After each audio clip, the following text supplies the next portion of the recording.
I was kind of skeptical about these flights as I hadn't really heard many things about Aer Lingus, but after going on these flights I was left impressed. So join me today as I fly from Boston Logan Airport to Manchester via Aer Lingus' main hub, Dublin. My day started quite late at Boston Logan Airport Terminal C, a domestic terminal mainly used by airlines such as JetBlue. As I approached check-in, I was surprised to see that there were hardly any other passengers there, and so I whizzed through check-in and security and headed into duty-free. I was really underwhelmed by the choice of shops and restaurants in the terminal. I was really surprised with the layout of the terminal, with the arriving and departing passengers having to pass through the same hallway, which was quite weird to me. After some time, my 7-year-old Airbus A330-300 with the old delivery had arrived and was turned around quickly for an on-time departure. Welcome aboard Aer Lingus' A330 economy class. The cabin is set out in a 242 configuration with the seats being in the Aer Lingus green colours, which I thought looks quite fresh. However, most importantly, the seats were quite comfortable. They have an adjustable headrest which is great for sleeping, and the seat gives out a decent recline. The seats features a decent sized entertainment system with a decent number of movies, TV shows and games. However, it wasn't too overwhelming, including when being compared to other airlines with similar routes to this.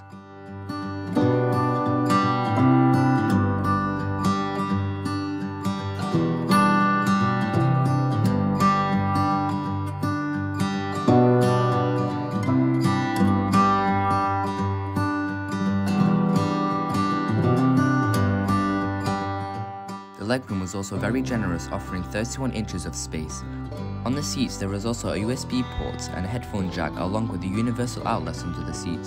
There is a standard foldable tray table which doesn't slant when the person in front of you reclines, making it good for long night flights like this where most people sleep.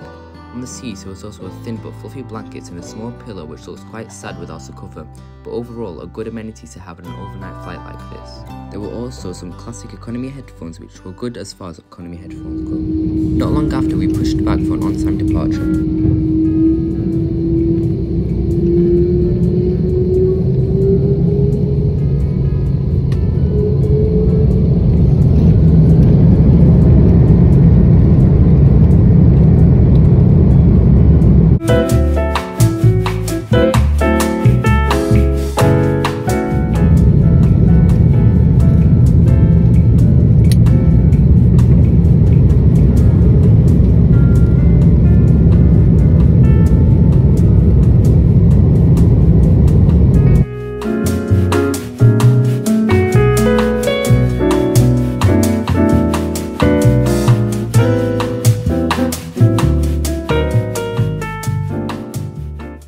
Too long into the flights, the crew started the first service, which Aer Lingus calls the bar service, which consisted of a biscuit followed by a drink of your choice. So this is our first service on this flight. They call it the bar service before the main meal. We've got a choice of drinks, juices, Fanta, Sprite, water. I got Sprite, and then there's a choice of different biscuits. I'm gonna show yours. We've got digestives and pretzels, and I got custard creams. So it's pretty good.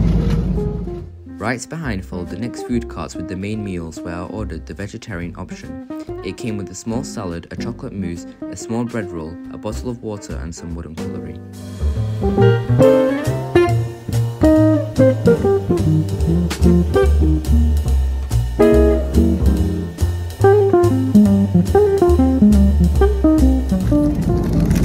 Cutlery. We've got knife, fork, spoon, they're wooden.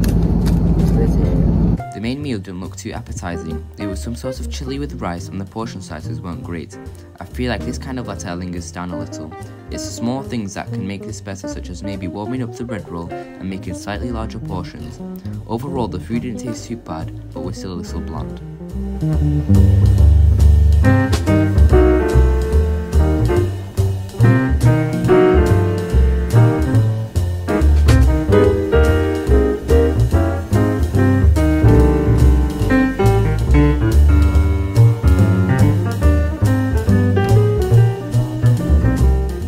While I was eating, the crew also came round with a choice of tea and coffee. I feel like it would have been better to have this service a little more into the flight, but I do get that most of the passengers would want to sleep.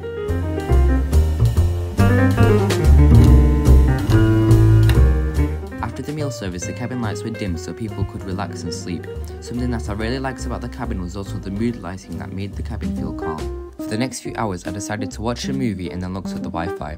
Aer Lingus has different Wi-Fi options with good prices, and the Wi-Fi speed wasn't slow, which I liked.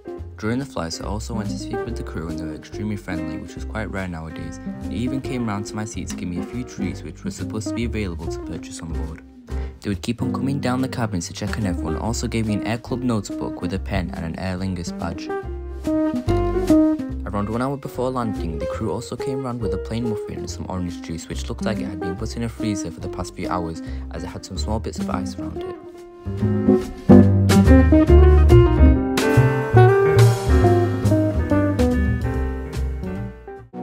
We soon started our descent into foggy Dublin, and the view of the sunrise was absolutely beautiful.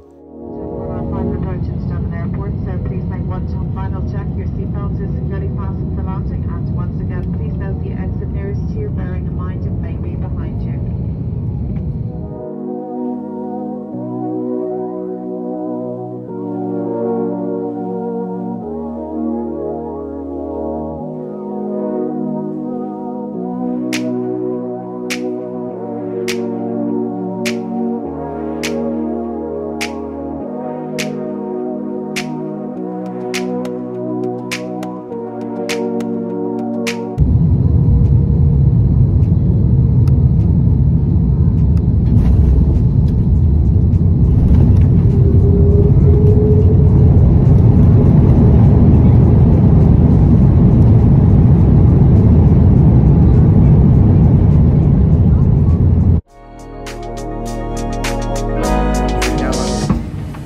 Dublin, the airport is really nice over here, and we're going to catch, we've got a few hours to kill over here, and then we catch our next flight to Manchester. After a few hours on the ground, I made my way to my gate for my flight home to Manchester.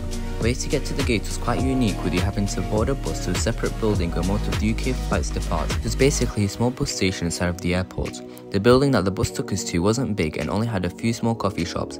However, our flight boarded quickly back to Manchester.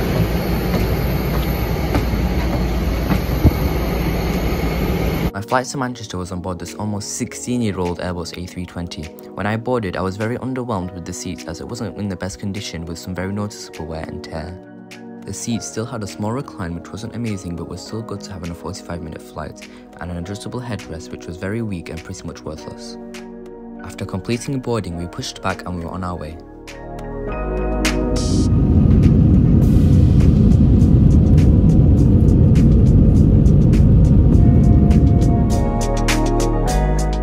As this flight was an extremely short one, there weren't any complimentary services.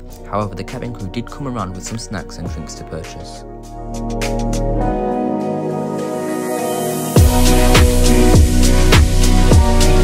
Altogether, I was pleasantly surprised by my experience with Aer Lingus. However, I do think that there are a few things that could make the experience better, such as the catering, and it may be quite good to update some of the old aircraft in the fleet. Altogether, I was really impressed with the airline and would definitely fly them again. On that note, I'll end the video here, but just before you click off, don't forget to like and subscribe and check out my Instagram, link in the description, and I'll see you in the next video.